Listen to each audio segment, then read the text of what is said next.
जय हिंद फ्रेंड्स, बड़ी खबर निकल के आ रही है वो सीडीएस विपिन रावत की तरफ से। क्या है पूरी खबर आपको डिटेल से बताऊंगा कि सेना से 1 लाख सैनिकों को कम करने का टारगेट सीडीएस विपिन रावत साहब रख रहे हैं।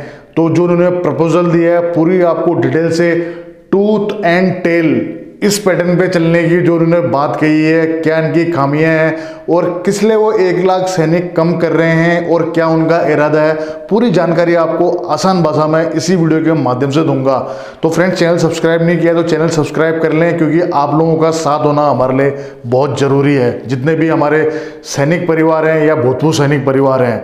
तो फ्रेंड्स, चलिए अब बताता हूँ कि ताज़ा रिपोर्ट जो भी निकल के आ रही है कि क्या है। फ्रेंड्स, आपको बताना चाहूँगा कुछ समय पहले ही सीडीएस विपिन रावत साहब ने पेंशन कटौती को लेके एक प्रपोजल दिया था सरकार के लिए, जिसकी कि मैंने वीडियो बनाई थी। अगर वीडियो नहीं बनाई है तो आप लोग आई बटन में देख सकते हैं। तो वहाँ तक तो ठीक था। तो उसमें क्या है, काफ़ी विरोध प्रदर्शन हुआ और कई विपक्षी पार्टियों ने भी साथ दिया, तो वो अभी ठंडे बस्ते में चला गया है। अब जो नया ये अमेंडमेंट निकल के आया है, ये क्या है आपको बताता हूँ कि सेना से 1 लाख सैनिकों को कम करने की बात चल रही है। और वो सैनिक कौन है आपको पूरी जानकारी देता हूँ। फ्रेंड्स, जो ये टूथ एंड टेल है आपको बताता हूँ, यानी कि टूथ और टेल यानी कि दांत से लेके पूंछ तक की क्या प्रक्रिया है, किस किस को कहा जाता है आपको बताता हूँ। फ्रेंड्स, टूथ के जो ये रिपोर्ट है ये सीडीएस विपिन रावत साहब ने रक्षा मंत्रालयों की संसदीय समिति में अपनी राय दी है। इसमें ये कहा गया है कि 1 लाख सैनिकों को कम करके इसमें जो सैनिकों के हथियार और तकनीकी विकास में काम आएगा, यानी कि 1 लाख सैनिकों को कम करेंगे और जो पैसे बचेंगे उससे सेना को आधुनिक किया जाएगा। वो कैसे, सुन लीजिए। सबसे पहले आपको बताता हूँ कि टूथ होता क्या है। फ्रेंड्स, टूथ का मतलब होता है कि सेना की वो यूनिट जो कॉम्बैट होती है, जिसके अंदर में आते हैं आपके इन्फेंट्री, आर्टिलरी और आर्मर्ड फोर्सेस। तो फ्रेंड्स, यानी कि जो आपने देखा होगा कि इनको कहा जाता है टूथ।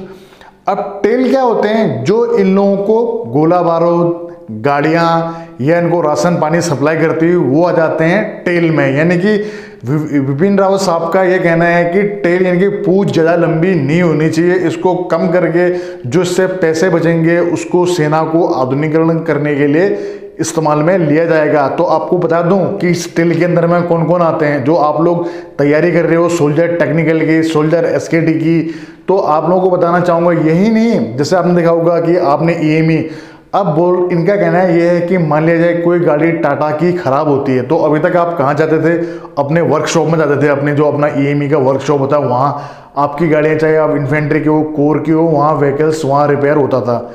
लेकिन अब इनका कहना है कि अब इस चीज़ को ख़त्म करके डायरेक्ट आपकी टाटा मोटर में सर्विसिंग होगी और जो पैसा बचेगा उससे सेना को आधुनिकीकरण किया जाएगा। तो फ्रेंड्स, आपको बता दूं कि सेना में जो एक ईएमई का, चाहे व्हीकल मैक हो, चाहे कोई भी, चाहे आपका एचएमटी हो, उसका काम सिर्फ वहाँ तक का ही नहीं होता कि गाड़ियों को ठीक करने का। उसका काम एक सैनिक का भी होता है, जिसमें कि बहुत सारे आपने देखा होगा कि जो व्हीकल मैक्स होते हैं वो अपनी ड्यूटीज़ भी देते हैं, साथ ही फौज का काम भी करते हैं। और फौज में एक फौजी जो फौज की गाड़ियां जो उसका जो मेंटेनेंस करता है उसका तरीका बिल्कुल एक सिविल वाले से बिल्कुल अलग होगा। तो फ्रेंड्स, अब धीरे धीरे क्या है, इनको कम करने की बात की जा रही है। दूसरा, एसी होगी, जैसे जो हमको गाड़ियां देती है, ऑर्डिनेंस होगी, तो ये टेल में यही यूनिटें आती है। तो जो आप लोग टेक्निकल की तैयारी कर रहे हो, चाहे आप एसकेटी की तैयारी कर रहे हो, तो उन लोगों के लिए जरूर एक झटका है। अगर वाकई में ये हो गया तो वाकई में सेना से इन ट्रेडों की वैकेंसियां बहुत कम हो जाएंगी। तो फ्रेंड्स, क्या चाहते हैं सीडीएस विपिन रावत साहब, ये समझ से परे है। और उनका कहना है कि ऐसा करके हम क्या है पैसे बचा पाएंगे और 1 लाख लोगों को कम करके जो पैसा बचेगा उससे जो बॉर्डर पे जो इन्फेंट्री के जवान हैं उनको आधुनिक हथियार और उनको और हाईटेक बनाएंगे। तो फ्रेंड्स, आपको बता दूं ये तर्ज किस पे काम कर रहा है, ये भी इन्होंने चाइना को उदाहरण दे रखा है। यानी कि आपको हर चीज़ में चाइना को टारगेट करना है और चलना उसकी पद्धति से ही है। तो जो चाइना की जो पद्धति है फ्रेंड्स, वो है आपकी लैंड एंड मैन।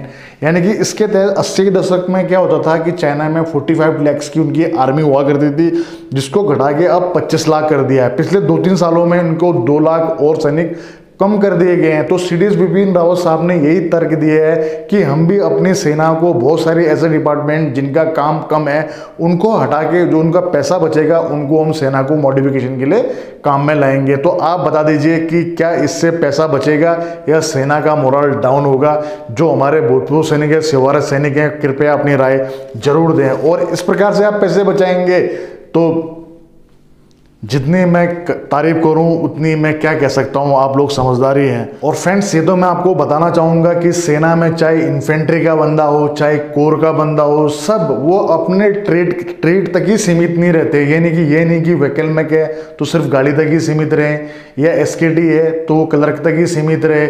सेना में हर ट्रेड वाले को एक सैनिक का काम करना पड़ता है, उसको विषम परिस्थितियों में रहना पड़ता है, विषम परिस्थितियों में अपनी ट्रेड के साथ साथ में अपनी ड्यूटियां भी उसको पूरी कंपनी करनी पड़ती है। तो जो बंदा एक जो सैनिक होता है वो गाड़ी का अगर एक व्हीकल मैक है तो व्हीकल मैक के साथ साथ में एक सैनिक का भी काम करता है, ड्यूटियां भी देता है, अपनी यूनिट रेजिमेंट में भी ड्यूटीज देता है, एक सैनिक का पूरा धर्म निभाता है। अब इनको कम करके अगर आप मॉडिफिकेशन सेना का करें तो कहीं ना कहीं हमारा ध्यान ये जाता है कि कहीं सीडीएस बिपिन रावत साहब का सपना कहीं आगामी बीजेपी का टिकट पाना तो नहीं। ये मेरी व्यक्तिगत राय है, ऐसा मुझे लगता है। आप लोगों को क्या लगता है प्लीज़ कमेंट सेक्शन में ज़रूर बताना।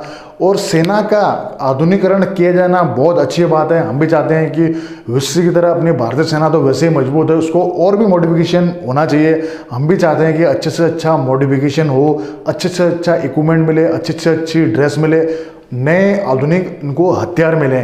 लेकिन आधुनिकीकरण के लिए क्या आप इस प्रकार की कटौती या आप उसके बाद में आप बोलते हैं कि मॉडिफिकेशन करना है, फिर आप बोलते हैं कि पेंशन कटौती करनी है और पेंशन फुल पेंशन उसको मिलेगी जो 35 साल से ऊपर नौकरी करेगा। तो ये तर्क आपका समझ से परे है कि किस प्रकार आप क्या चाहते हैं, हमें तो समझ में नहीं आ रहा है। सेना में आपको बता दूं मुश्किल से ओआरएस रैंक में तो ना के बराबर होगा 35 साल से ऊपर में कोई जा पाए, यानी कि सूबेदार मेजर जो बन के जाते हैं वो भी 32 या 34 में रिटायरमेंट हो जाते हैं।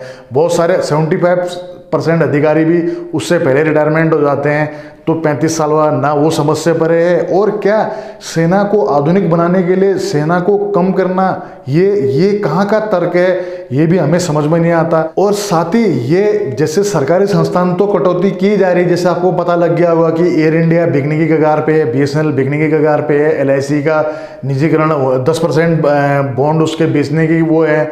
और इसी प्रकार कई हमारी कोल इंडिया बिक चुकी है, ओएनजीसी, पेट्रोल, पता है धीरे धीरे सब सरकारी संस्थानों का निजीकरण किया जा रहा है। यहाँ तक तो इससे भी देश परेशान था, अब एक नया और आ गया है कि सैनिकों को कम करके से अभी हाल ही में आपने देखा होगा सेना के मिलिट्री फॉर्म बिल्कुल ख़त्म कर दिए जाएंगे, ये नई घोषणा हुई है।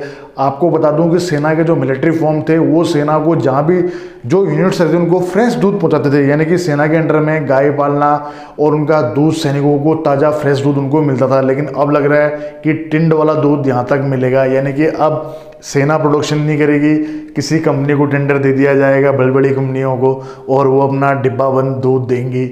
और सेहत के लिए आपको पता है कि डिब्बा बंद दूध क्या मायने रखता है। फ्रेंड्स, इसको लेके आप लोग क्या सोचते हैं, क्या आप लोगों की राय है, प्लीज़ कमेंट सेक्शन में ज़रूर बताना।